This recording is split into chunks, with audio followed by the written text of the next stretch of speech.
سنانے والوں، پٹھانوں کے لطیفے سنانے والوں، ارائیوں کی غیبتیں کرنے والوں، راجپوتوں کے بارے میں اپنے پاس سے ٹوٹ کے کھڑے ہوئے ہنسانے کے لیے، مذاق کے لیے. کبھی کوئی قوم، کوئی شخص کسی قوم کے اوپر مزاح نہ کرے.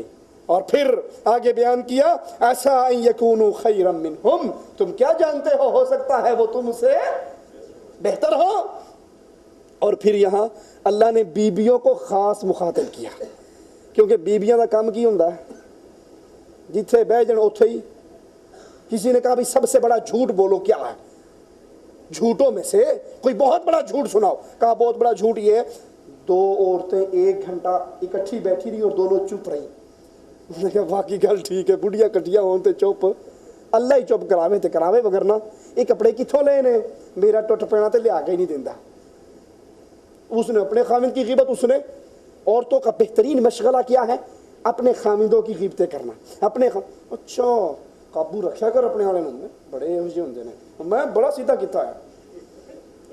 قرآن کہہ رہا ہے وَلَا نِسَاءٌ مِّن نِسَاءٍ عَسَىٰ أَن يَكُنَّ خَيْرًا مِّنْهُنَّ، اور کوئی عورت کسی عورت کی بے عزتی، طنز و مزاح، اس کا مذاق نہ اڑائے. کوئی عورت کسی عورت کا مذاق نہ اڑائے. اچھا اس نے زیور پہنا ہوا تھا اتنی بری لگ رہی تھی، اس نے فلاں سوٹ پہنا ہوا تھا اتنی بری لگ رہی تھی، اس کا میک اپ اتنا گندا.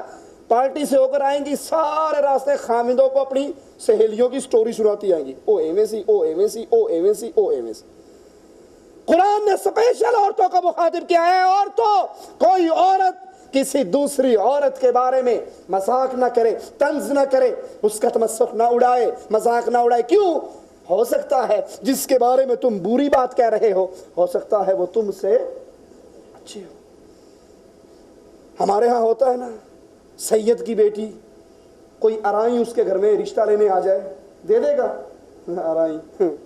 ارائیوں نو میں رشتہ دیا، میں سید شاہ صاحب، مرشد جی، پیر جی، میرے گھر میں کمی کمین، یہ کہاں سے آ گئے؟ یہ بہت بڑی برائی، قوم پرستی کی برائی، عصبیت کی برائی، زبان پرستی کی. اچھا یہ سرائکی، ہم سرائکی، یہ پٹھان، ہم پٹھان. پٹھان کو دیکھے گا تو ایسی محبت سے پیش آئے گا جیسے پتہ نہیں اس کا کتنا پرانا رشتہ دار ہے. اور اگر پنجابی کا ماڑا، یہ پنجابی تو ہوتا ہی ایسے. پنجابی پٹھان کو دیکھ لو جی، انہاں کوئی عقل ہوندی؟ پنجابی کسی پٹھان کو دیکھ لو، اس میں کوئی عقل ہوتی؟ سندھی پٹھان کو، سندھیوں کی پٹھانوں سے نہیں، پٹھانوں کی پنجابیوں سے نہیں، پنجابیوں کی فلاں سے نہیں.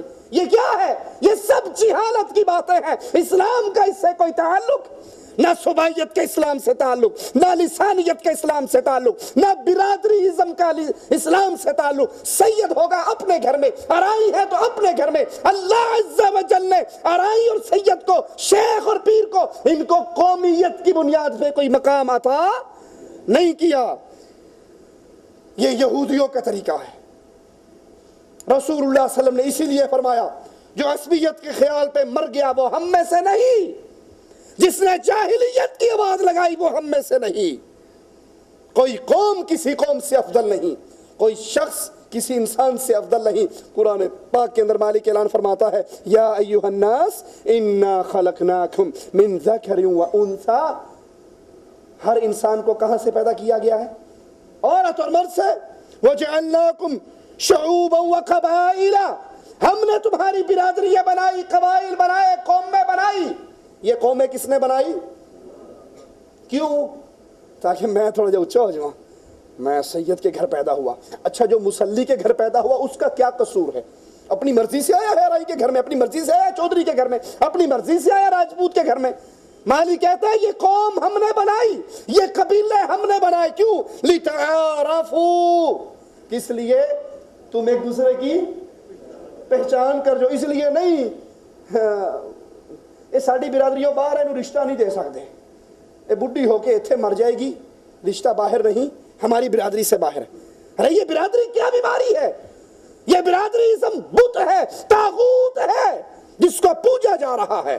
مالک کہتا ہے ہم نے قوم قبیلے بنائے فخر کے لیے نہیں، اونچے ہونے کے لیے نہیں، لِتَعَارَفُوا، صرف پہچان کے لیے. اب اونچے ہونے کا طریقہ کیا ہے؟ ان اکرمکم عند اللہ، سب سے زیادہ عزیز پیارا عزت والا کون ہے؟ اتقاکم، جو تم میں اللہ سے زیادہ ڈرتا ہے۔ اللہ کے ہاں متقی کا مقام ہے۔ عمر رضی اللہ عنہ وارضہ، اور کیا جانو تم عمر کے بارے میں؟ حضرت بلال کو دیکھ کر خطاب کا بیٹا کہتا ہے سیدی بلال، یہ حبشہ کا غلام یہ عمر کا سردار ہے، کیونکہ ان کے ہاں قومیت، برادریزم یہ بت نہیں تھے، وہ پوجتے تھے تو اللہ عز و جل کو۔ یہ تقسیم تو ہے صرف پہچان کے لیے، لیکن یہ تقسیم ایک دوسرے کو نیچا دکھانے کے لیے نہیں ہے۔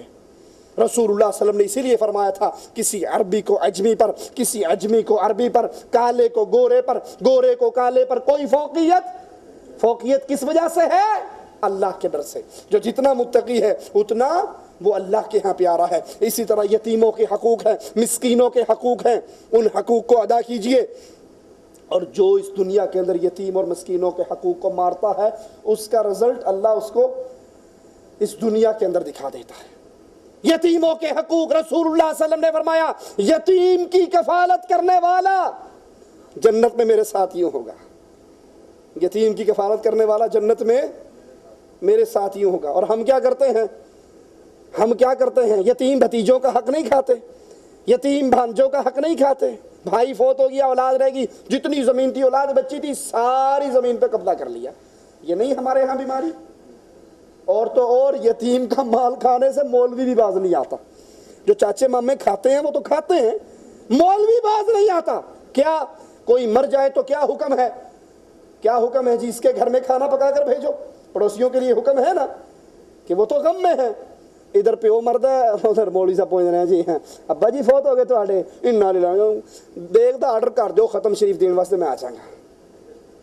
اور ظالم یہ تو مر گیا، اس کے یتیم تجھے حکم ہے پڑوسی ہے تو پکا کر ان کے گھر میں بھیج، تو الٹا یتیم کا مال کھانے کے لیے آ جاتا ہے۔ پہلے دن کے ختم کی دے گے، تیسرے دن کی ختم کی دے گے، 7ویں دن کی ختم کی دے گے، 9ویں دن کے ختم کی دے گے، 10ویں کی دے گے، پھر 40واں، پھر کل، پھر برسی۔ اللہ کرے گا کوئی اور مر جائے گا، دھندا تو چلتا رہے گا نا۔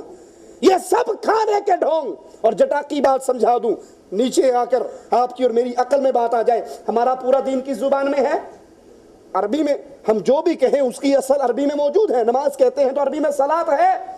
واللہ العظیم چیلنج کر کے کہتا ہوں، ان 7ویں کل 40ویں برسیے کھانے والے مولویوں سے پوچھو تیجے کی عربی کیا ہے؟ تیسرے دن کا جو ختم اسے پنجابی میں کہتے ہیں تیجا، اسے کو تیجے کی عربی بتا، 7ویں کی عربی بتا، 9ویں کی عربی بتا، 10ویں کی عربی بتا۔ کل عربی میں کیا کہتے ہیں؟ کل کس کو کہتے ہیں جی؟ کہہ دو۔ اور یہ جو کل ہوتے ہیں ہمارے ہاں، اسے کہ مولوی صاحب اس کل دا کی مطلب ہے میرا ٹیڑھ بھر دے بس۔ یہ سارے کھانے کے ڈھونگ۔ کوئی مر جائے پچھلوں کا حق ہے اپنی میت کے لیے دعائے مغفرت کرے، باقی یہ تیجا، 9واں، 7واں، 40واں یہ آپ مسکینوں کا، یتیموں کا مال کھا رہے ہو، حق کھا رہے ہو۔ اسی لیے رسول اللہ صلی اللہ علیہ وسلم نے، بلکہ قرآن حکیم میں ہے، جو یتیم کا مال کھاتا ہے مالک فرماتا ہے وہ یتیم کا مال نہیں کھا رہا بلکہ اپنے پیٹ کے اندر وہ جہنم کی آگ بھر رہا ہے۔ یتیم کا مال کھانے والا اپنے پیٹ میں جہنم کی آگ کو بھر رہا ہے۔ اللہ نے حق رکھا ہے سوال کرنے والے کا، مسکین کا، حق معلوم للسائل والمحروم، تمہارے مال میں سے حق ہے، سوال کرنے والوں کا حق ہے، سائل ہے اس کو کھلاؤ۔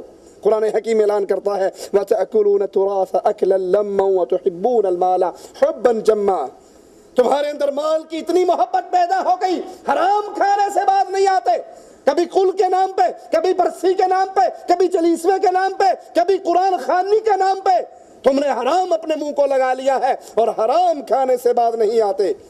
اللہ نے یہ حق رکھا ہے مال کے اندر، یتیموں کا حق ادا کیجئے، مسکینوں کا حق ادا کیجئے۔ آپ کو کوئی امانت دے، مالک کا اعلان ہے کہ اللہ عز و جل تمہیں حکم دیتا ہے امانت جس کی ہے اس کو لوٹا دو۔ اسی لیے رسول اللہ صلی اللہ علیہ وسلم نے فرمایا تم پر تمہارا مال، تمہاری عزت، تمہارا خون حرام ہے، اور یہ کب کہا تھا؟ حجۃ الوداع کے موقع پر. جیسے آج کا دن حرمت والا، مسلمان کا مسلمان کے لیے مال، مسلمان کی عزت، مسلمان کا خون اس پر دوسرے پر حرام ہے. فرعونیوں کی مثال کو اپنے سامنے رکھیے، فرعونیوں کو جنہوں نے دوسری قوموں کی عزتوں کو پامال کیا، پھر اللہ عز و جل نے ان کو بھی ویسے ہی ذلیل کیا، اور اتنا ذلیل کیا قرآن بیان کرتا ہے فما بکت علیہم السماء والارض وما كانوا منظرین. آسمان اور زمین میں ان کے پیچھے کوئی رونے والا بھی نہیں تھا، کوئی افسوس کرنے والا بھی نہیں تھا. جنہوں نے دوسری قوموں کا حق مارا، پھر ان کا سارا مال و متاع، ان کی ساری جائیدادیں مالک نے اٹھا کر دوسری قوموں کے حوالے کر دی، ان کو برباد کر دیا، ان کے ہیلے بھی برباد